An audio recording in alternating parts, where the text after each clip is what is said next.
No nosso quadro de entrevistas de hoje, recebemos o cientista político Fernando Coelho, que fará uma análise da campanha eleitoral para a presidência da República. Fernando, um prazer recebê-lo novamente, seja bem-vindo. Prazer é todo meu. Fernando, os institutos de pesquisas erraram ou realmente o Aécio Neves teve uma virada no último dia da campanha? Bom, Fred, o que aconteceu nessa campanha eleitoral foi algo realmente extraordinário. O que nós interpretamos disso? Um conjunto de fatores. Primeiro, as pesquisas não nos falaram a realidade. Quando se faz uma pesquisa de forma técnica, de forma isenta, existem aí alguns fatores que influenciam. Algumas pesquisas trabalham com 4 pontos de erro, 2 para mais, 2 para menos, outras pesquisas com 3 pontos para mais, para menos e algumas até com 4 para mais ou para menos.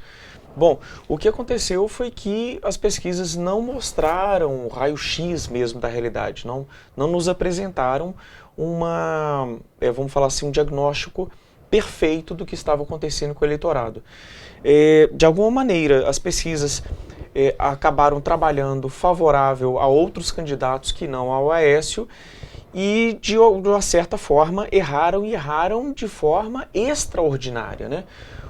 Enquanto no dia 2 de outubro as pesquisas, em regra, demonstravam que o Aécio alcançaria 21 pontos, na prática, no dia 5, portanto, com 3 dias de diferença, ele alcançou 33,55%. Isso dá um erro técnico, um erro de exatamente 58,8%, ou seja, próximo a 60%.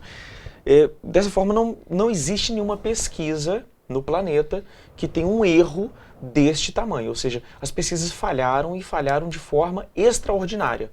Por outro lado, além desse erro da pesquisa, eu não posso garantir se é um erro técnico ou um erro proposital, nós não temos elementos para isso, mas nós sabemos que, além desse erro, houve sim um avanço considerável do candidato Aécio Neves, candidato à presidência da República Aécio, no rumo à presidência. Houve sim um avanço considerável e um avanço em praticamente todo o país.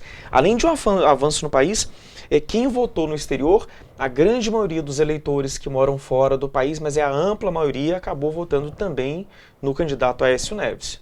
Em praticamente todos os países do mundo onde há eleitores brasileiros. Por incrível que pareça. Referente ao mercado, por que o mercado reage bem quando o Aécio sobe e reage mal quando a Dilma sobe também, né? Isso é bem interessante também, Fred. O que acontece com o mercado, tanto em termos de economia pura, em termos de ações, ou seja, bolsa de valores, em termos de dólar.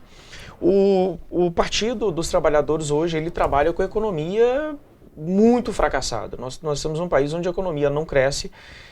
Na América Latina, não só a América Latina, se comparar a América mesmo do Norte, Central e do Sul, nós temos um dos piores crescimentos de todos os países da América, de todas as Américas.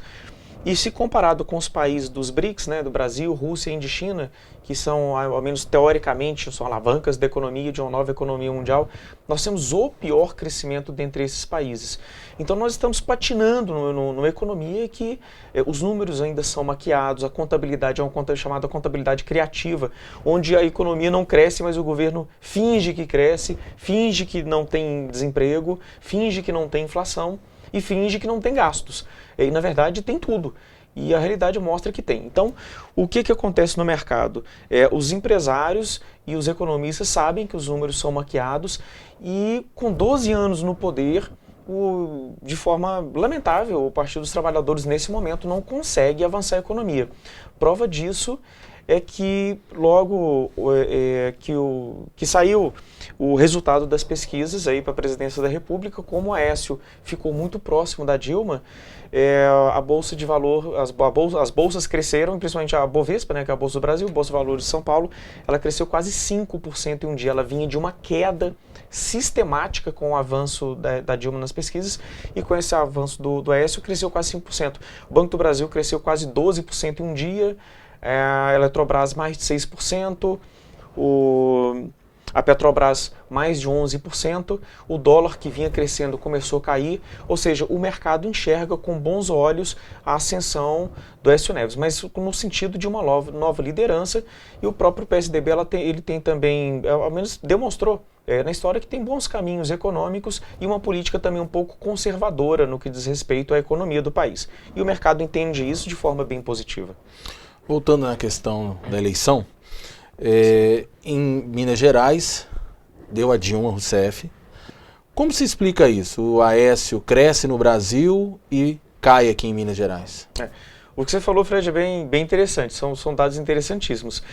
Aqui em Minas Gerais a área eleitoral, assim, a base do candidato Aécio Neves, e realmente ele não, vamos dizer assim, não teve a resposta que todo mundo aguardava que tivesse no seu estado de origem. Em compensação, em outros estados ele avançou bem, e principalmente no estado de São Paulo, né? São Paulo foi. Exatamente, ele teve uma vitória considerável.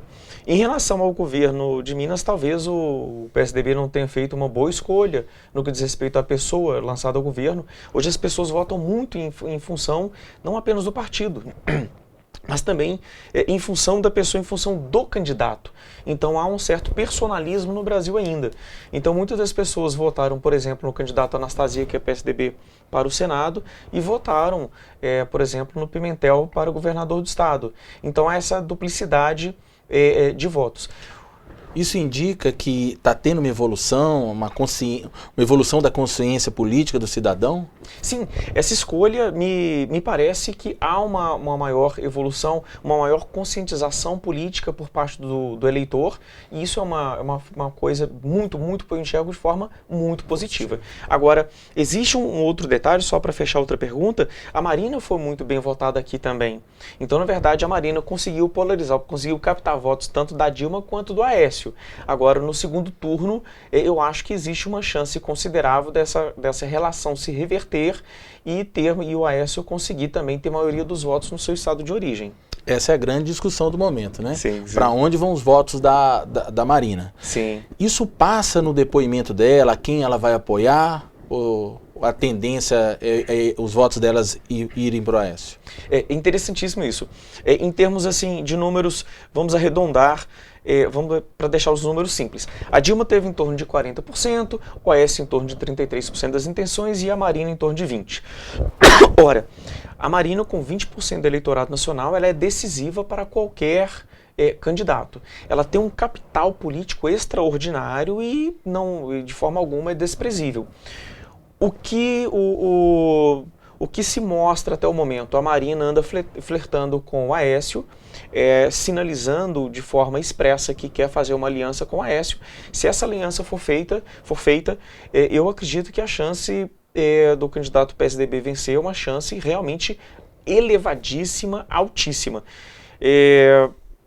Em compensação, a Marina solicitou ao Aécio que, em caso de um eventual apoio, não haja reeleição. Ou seja, ela está, na verdade, costurando um acordo político no sentido de que, se o Aécio for eleito, nas próximas eleições ele não se reeleja e coloque a ela, não vamos falar colocar, mas que apoie a ela numa provável eleição. Eu acredito que isso vai ocorrer, eu acredito que essa aliança será feita, mas é só o tempo para nos demonstrar se isso realmente vai ser concretizado ou não. Além da Marina, que está se tornando aí um grande cabo eleitoral, o Lula ainda é uma grande força de votos? O Lula é uma figura interessante, porque ao mesmo tempo que ele é uma força de votos, ele é realmente uma potência, ele é uma locomotiva de votos, principalmente para afiliados do PT, para os simpatizantes do PT, ao mesmo tempo ele tem um índice de rejeição também extraordinário. Então é uma faca de dois gumes, porque as pessoas muitas vezes, quem é simpatizante do PT acaba votando, e vota, muitas vezes nem olha o candidato em si, mas vota em função da simpatia pelo partido, etc. e tal.